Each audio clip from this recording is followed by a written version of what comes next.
Shalom bien-aimé dans le Seigneur. La méditation na biso lelo poto kota na partage to ko prier nzambe to pambolio to kumisio to tiki journal na maboko na yo to bebi sinyo sabokese na kombo na Yesu Masia. Saint-Esprit soit contrôle. Merci Seigneur Jésus-Christ. Amen. Shalom bandeko na méditation na biso ya tongo na lelo poto kota na partage to ko kende bongo toujours na livre Lévitique 20 chapitre 17. Lévitique 20, chapitre 17. Et le binabisoboé, si un homme couche avec une bête,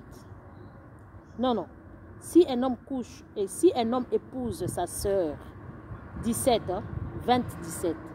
Si un homme couche avec sa sœur, fille de son père ou de sa mère, s'il voit sa nudité,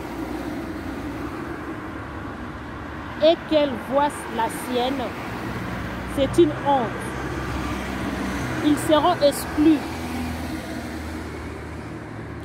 sous les yeux du membre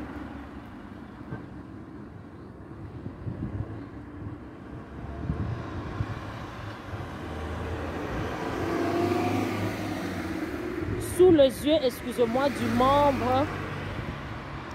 de leur peuple.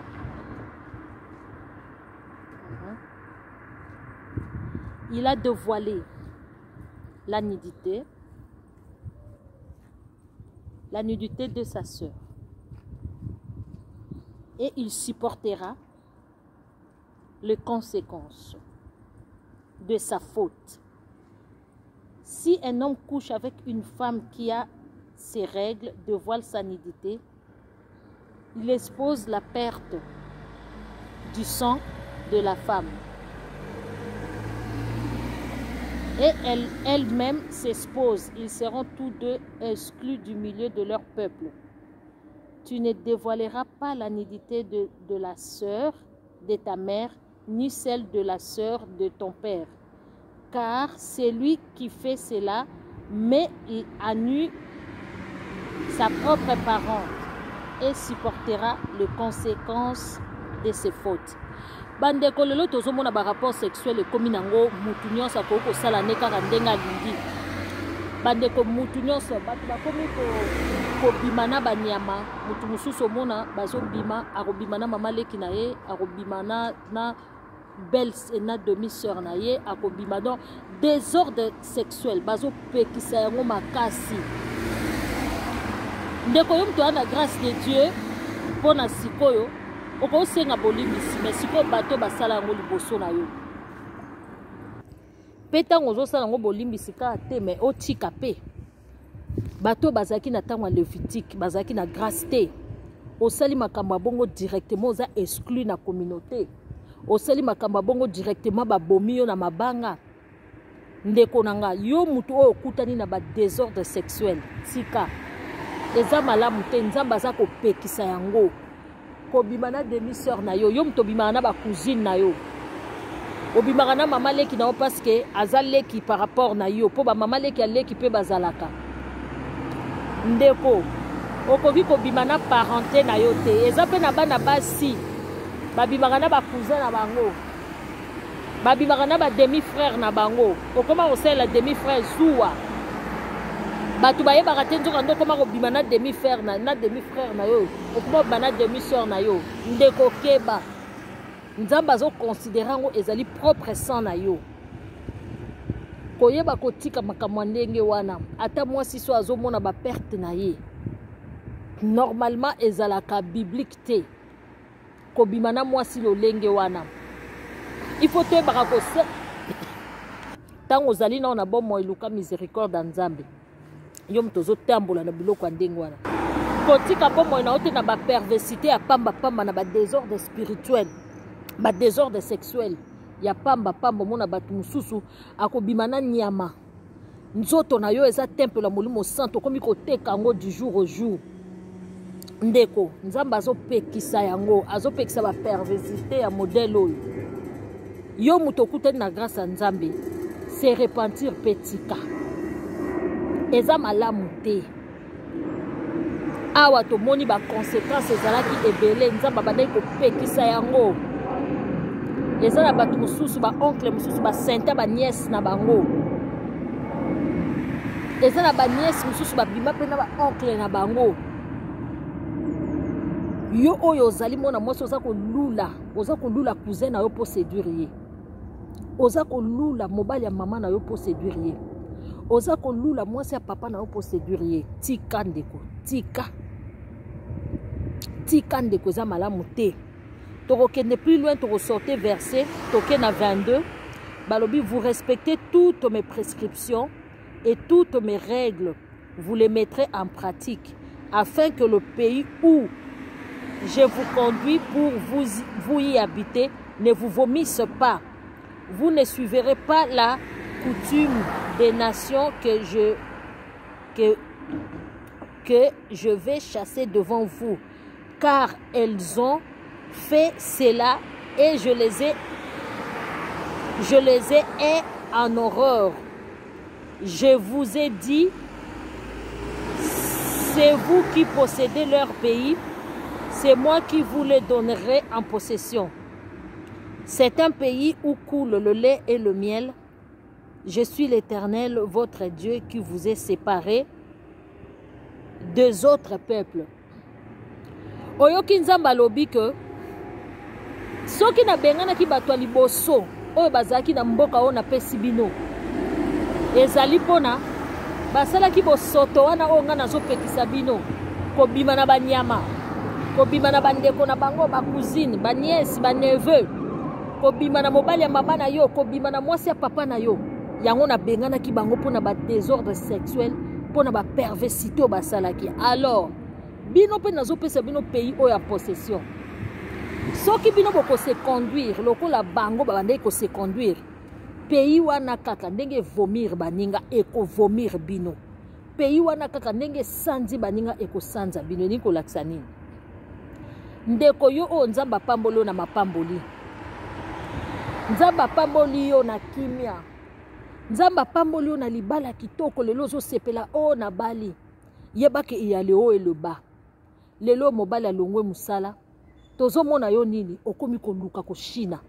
okomi koluka ko zwaka ba mibali misusu et pourtant ba lit conjugal il faut ekoki kozala suyete likola mbongo okomi ko suye lit conjugal likola mbongo bakoloba noku tusue loko moko te likola mbongo tala makambo okomi ko sala okomi ko kene pa mibali mususu ko China mususu pe mobali azana ina na musala yo wana ozokende ko China mibali ya bato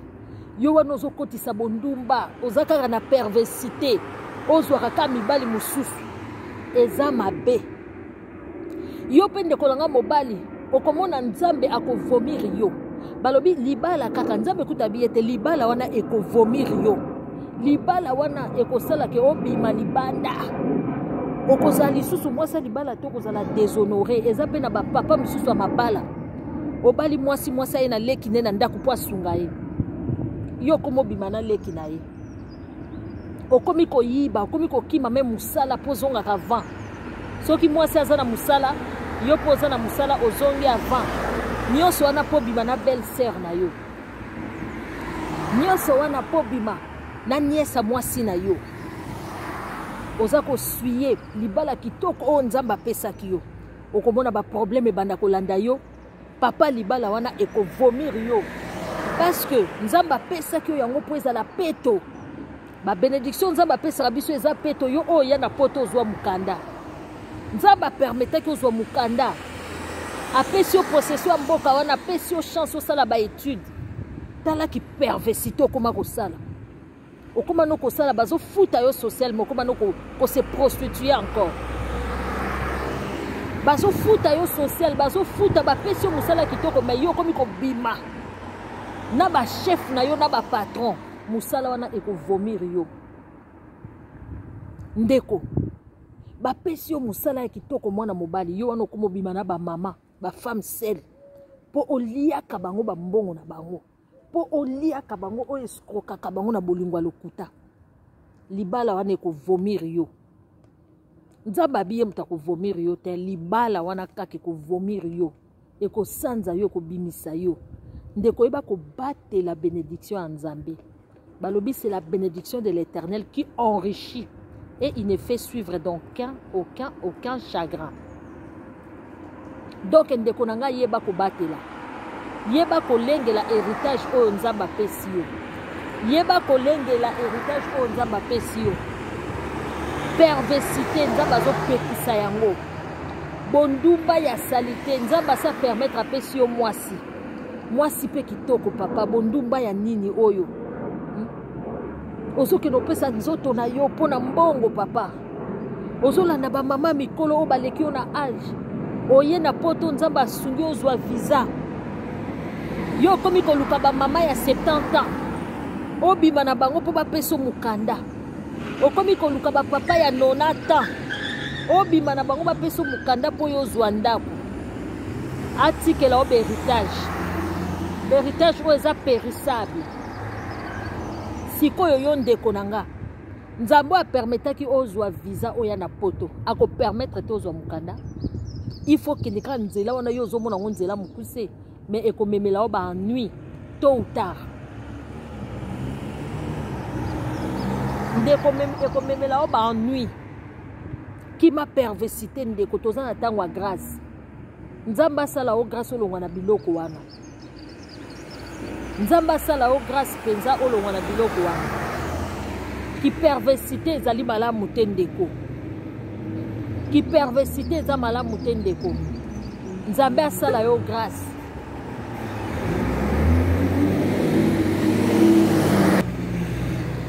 Nzambe asala yo grâce olongwa na babiloko wana ki perversité eza malamu te tozomona bato mosusu bazosala bondumba asali te mobali ya camarade na ye akobima na ye kaka sans raison ta mosusu mpo na mbongo te kaka pota mosusu na jalousie moninga aza na mobali na ye ye pe Nzambe apambola ye na libala me okomona akobima na moninga mobali ya camarade na ye mwasi ya camarade na ye nyonso tu wana eza kaka mpo na bondumba ekofuta yo eloko te ndeko na nga ntango oza na grâce de Dieu luka okonsome grâce wana kozwa grâce ya Nzambe en vain te luka osalela grâce wana ose repentir ntango oza na bomoi otika makambo oyo osalaka wana Nzambe akopambola yo ntango na toza na se na moi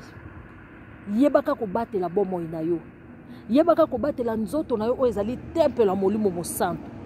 yebaka kobatela héritage oyo Nzambe apesi yo na mboka bapaya Nzambe abenir yo na mboka bapaya Nzambe apesi yo mosala okoma koyiba okoma kosala bamagui okoma lolendo okoma vantard Nzambe mosala wana ekovomir yo richesse wana okomi konuire baninga kobeta batolo richesse wana ekovomir yo Nzambe alobi na bana na Israël nazopesa bino mboka oyo napesi bino yango pamba te bato wana pe bazalaki utile mpo na nga me ntango bakomaki kobebisa ntango bakomaki na bosoto ya kobima na basi oyo baza na baage ya bamama na bango ya kobima na mibali oyo baza na age baleki age ya batata na bango ya kobima na baleki ya basi na bango ya kobima na baleki ya mibali na bango ya kobima na bakamarade ya mibali na bango ya kosangisa mibali mibale na kati ya mariage ya kokende kobotsa basi pamba kobima na homosexuel kobima mibali na mibali basi na basi alors nabwakaki bango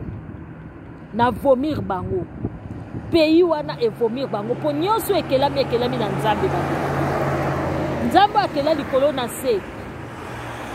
ntango yo ozosala makambo mabe banzete ezomona yo mabele ezomona yo mabele wana ekosanza yo nyonso ekelami na Nzambe bomengo Nzambe apesi yo ntango yo oza konéglige yango ekosanza yo tôt ou tard ndeko alobi nalingaki mpe bango me nabengani bango bokanisa te bino nde boza spécial bino mpe so bosali lolenge moko na kobengana bino alors ndeko yo oza na position nini